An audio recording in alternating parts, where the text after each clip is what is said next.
கர்த்தருடைய பரிசுத்த நாமத்திற்கு மகிமை உண்டாவதாக. இன்று ஆதியாகமம் 44வது அதிகாரம் 1 முதல் 34 வசனங்களிலிருந்து அடிமை என்ற வார்த்தையை மையமாக கொண்டு தியானிக்க போகிறோம். இந்த அதிகாரத்தில் என்ன வேத வார்த்தை உள்ளது என்பதை சுருக்கமாக காண்போம். உலகம் மாமிசம் பிசாசு கடியில் அடிமையாகவே பாவி நான் ஜீவித்தேன். நிம்மதி இழந்தேன், தூய்மையை மறந்தேன், மனம் போல் நடந்தேன், ஏமாற்றம் அடைந்தேன். யோசேப்பு தன் வீட்டு விசாரணைக்காரனை நோக்கி, நீ இந்த மனிதருடைய சாக்குகளில் பாரமாய் ஏற்றிக்கொண்டு போகத்தக்க தானியத்தினாலே நிரப்பி அவனவன் பணத்தை சாக்கின் வாயிலே போட்டு இளையவனுடைய சாக்கிலே என் வெள்ளி பாத்திரமாகிய பான பாத்திரத்தையும் தானியத்துக்காக அவன் கொடுத்த பணத்தையும் அதிலே போடு என்று கட்டளையிட்டான். அதிகாலையில் அந்த மனிதர்கள் அனுப்பிவிடப்பட்டார்கள். அவர்கள் பட்டணத்தை விட்டு புறப்பட்டு வெகு தூரம் போவதற்கு முன்னே யோசேப்பின் விசாரணைக்காரன் அவர்களை பின்தொடர்ந்து போய், நீங்கள் நன்மைக்கு தீமை செய்தது என்ன என்று கேட்டான். அதற்கு அவர்கள் துரிதமாய் தங்கள் சாக்குகளை தரையிலே இறக்கி திறந்து வைத்தார்கள். அந்த வெள்ளி பாத்திரம் இளையவனாகிய பென்யமின் சாக்கிலே கண்டுபிடிக்கப்பட்டது.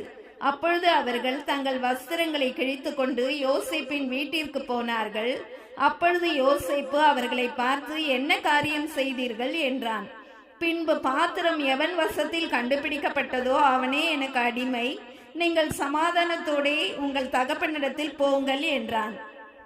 அப்பொழுது யூதா இளையனை விட்டு, நாங்கள் எங்கள் தகப்பனிடத்தில் போனால் அவன் வரவில்லை என்று அறிந்த மாத்திரத்திலே இறந்து போவார் என்றான். ஆகையால் உம்முடைய அடியானாகிய நான் இளையவனுக்கு பதிலாக நான் உமக்கு அடிமையாக இருக்கிறேன் என்றான். இந்த அதிகாரத்தில் நாம் பார்க்கும் பொழுது யோசேப்பு தன் உடன் பிறந்த சகோதரனாகிய பென்யமினுக்கு தனக்கு ஏற்பட்ட காரியம் அவனுக்கும் இவர்கள் செய்து விடுவார்களோ என்ற அச்சத்தினால் கூட இப்படி அவன் செய்திருக்கலாம். ஆனால் யூதா அவனை விட்டுவிடும், நான் உமக்கு அடிமையாக இருக்கிறேன் என்று சொல்லுகிறான். ஆம் பிரியமானவர்களே, யோசேப்பு எகிப்து தேசத்திற்கு அடிமையாகத்தான் கொண்டு போகப்பட்டான். ஆனால் அவன் அடிமையாகவே வாழவில்லை. அத்தேசத்திலே பார்வோன் மன்னனுக்கு அடுத்த ஸ்தானத்திலே இருக்கும்படி ஒரு உயர்ந்த நிலைமைக்கு கடந்து செல்கிறான். ஆம், நாம் கூட இந்த உலகத்தில் சில காரியங்களுக்கு அடிமைப்பட்டு கிடக்கலாம். ஆனால் நாம் அப்படியே அடிமைகளாகவே வாழக்கூடாது. ஒருவனுக்கு எப்பொழுது அடிமை ஆகிறான் என்றால், கடன் வாங்கினவன் கடன் கொடுத்தவனுக்கு அடிமை. நிறைய குடும்பங்களில் கணவன் மனைவிக்கு அடிமையாகவும் மனைவி கணவனுக்கு அடிமையாகவும் வாழ்வது உண்டு. இப்படிப்பட்ட அடிமைத்தனம் என்பது ஒரு பெரிய அடிமைத்தனம் கிடையாது. ஏனென்றால் ஒருவர் மீது ஒருவர் வைத்திருக்கும் அன்பினால் கூட அப்படி வாழ்வார்கள். ஆனால் இந்த உலகத்தில் அநேக மக்கள் வேண்டாத காரியங்களுக்கு அடிமைப்பட்டு கிடக்கிறார்கள். அதாவது போதை வஸ்துக்களுக்கு அடிமை, செல்போன்களுக்கு அடிமை, ஆடம்பரமான பொருட்களுக்கு அடிமை, பணத்திற்கு அடிமை, இச்சையான காரியங்களுக்கு அடிமை.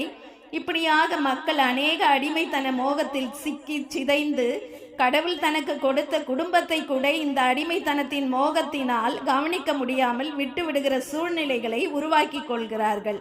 ஆகவே இந்த உலகத்தில் வாழ்கிற நாம் இப்படிப்பட்ட காரியங்களுக்கு அடிமையாகாமல், வேதத்தில் கூட ஒரு வசனத்தில் லூக்கா எழுதின நற்செய்தி நூல் 1ஆம் அதிகாரம் 38 சொல்லப்பட்டது, அதற்கு மரியாள், இதோ நான் ஆண்டவருக்கு அடிமை, உம்முடைய வார்த்தையின்படி எனக்கு ஆக கடவுது என்றாள். எனவே நாம் ஒவ்வொருவரும் ஆண்டவராகிய இயேசு கிறிஸ்துவுக்கு மட்டும் அடிமைகளாய் வாழும் பொழுது நிச்சயமாய் நாமும் நாம் வாழ்கிற தேசத்திலே உயர்த்தப்பட முடியும். ஆமேன். தொடர்ந்து பாருங்கள், ஆசீர் பெறுங்கள், சப்ஸ்கிரைப் செய்யுங்கள். நன்றி.